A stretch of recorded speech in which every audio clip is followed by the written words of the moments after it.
श्री क्षेत्र नमोतीर्थ हे आज जैन धर्मियांसोबतच सर्वच समाजासाठी एक ऐतिहासिक आणि वैश्विक असं आध्यात्मिक केंद्र बनलं आहे। या केंद्राच्या निर्माणाचा संकल्प देवनंदीजी महाराज यांनी ठेवला होता। नाशिक जिल्ह्यातल्या चांदवड इथल्या मालसानेचा हा रामटेकडी परिसर प्रभू श्रीरामाच्या पदस्पर्शाने पावन झालेला हा सगळा परिसर असल्याचं मानलं जातं। याच भूभागावर हे भव्य दिव्य नमोकार तीर्थ साकार करण्यात आलं आहे। तब्बल 12,000 वर्ष जुन्या ऐतिहासिक अशा या भूमीवर 27 एकर क्षेत्रामध्ये हे तीर्थ क्षेत्र विकसित केलं गेलंय। 2013-14 मध्ये या महाप्रकल्पाच्या कामाला सुरुवात झाली होती। या क्षेत्रात असलेले समौ शरण हे 108 फूट उंचीचे धार्मिक स्थळ प्रमुख आकर्षण आहे। याच परिसरामध्ये 108 फूट उंच श्री देवकीर्ती ध्वज स्तंभ देखील उभारण्यात आलाय। 5.5 एकर क्षेत्रामध्ये हे समौ शरण तसंच त्रिकाल चोबीसी सहस्रकुंड जिनालय अशा देवांच्या विविध मूर्त्या त्यांची मंदिरं स्तंभ आपल्याला पाहायला मिळतात। हे संपूर्ण हा सगळा परिसर इथलं बांधकाम हे संगमरवरी दगडामध्ये केलेलं आहे आणि याच्यावर अतिशय सुंदर असं कोरीव काम देखील करण्यात आलेलं आहे। याच संपूर्ण क्षेत्रामध्ये काही 4 तीर्थकर जिनालय आहेत। यासोबतच देवतांच्या तब्बल 3000 प्रतिमा देखील या ठिकाणी आहे आणि त्याची प्राण प्रतिष्ठापना करण्यात आली आहे। भगवान अरिहंत यांची 51 फूट उंचीची भव्य दिव्य मूर्ती, पंच परमिष्ठी यांची 31 फूट उंचीची भव्य प्रतिमा, यासोबतच आदिनाथ, भरत बाहुबली, पार्श्वनाथ आणि भगवान महावीर यांच्या 31 फूट उंचीच्या मूर्ती या ठिकाणी आहेत। या तीर्थक्षेत्राची विशेष रचना करण्यात आली आहे। यामध्ये अशोक वृक्ष क्षेत्र, जलक्षेत्र अशी वेगवेगळी 8 क्षेत्र उभारण्यात आली आहे, ज्यामध्ये भूक्षेत्र देखील आहे।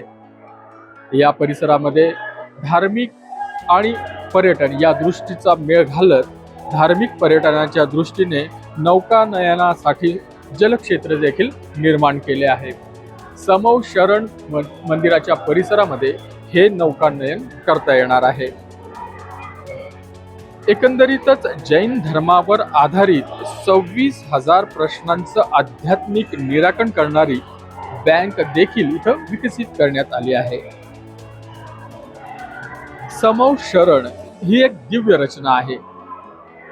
ही संपूर्ण 7 मजली अशी ही वास्तू, या वास्तूमध्ये ठिकठिकाणी कोरीव काम आपल्याला बघायला मिळतं। अतिशय सुंदर रचना या वास्तूची करण्यात आलेली आहे। अशी ही 7 मजली शुभ्र वास्तू नमोकार तीर्थाचं जणू हृदयच आहे। पहिल्या मजल्यावर 24 पद्मावती मातांच्या मूर्ती आपल्याला बघायला मिळतात। अतिशय सुबक अशा या मूर्ती या ठिकाणी बसवण्यात आल्या आहेत। याच सोबत पार्श्वनाथ आणि अजितनाथ भगवानांच्या प्राचीन मूर्ती या समौ शरण मंदिरात बसवण्यात आल्या आहेत।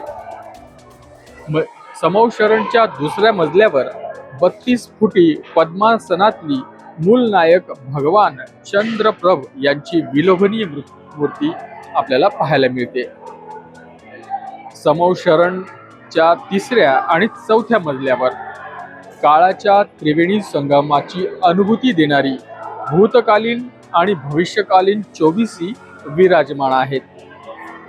अशा प्रकारे या वास्तूची संपूर्ण रचना भूत, वर्तमान आणि भविष्यकाळ यांना जोडणारी असून अनादी अनंत अशा धर्मधारेचे साक्षात प्रतीक बनून जाते आहे। नमोकार तीर्थ एक हाक आहे मनुष्य प्राण्याच्या आतील सुप्त दिव्यता जागवण्याची, मनुष्याच्या हृदयात अहिंसा आणि करुणेचा दीप प्रज्वलित करण्याची आणि जीवनाला आत्मशोधाच्या उज्ज्वल दिशेकडे नेण्याची। हे तीर्थ भव्यतेमध्ये विनयतेचा, समृद्धीमध्ये संयमाचा, तसेच आधुनिकतेत अध्यात्माचा अनुपम समन्वय आहे. कॅमेरा पर्सन विनोद इंगोलेसह राहुल वाघ, नवराष्ट्र न्यूज.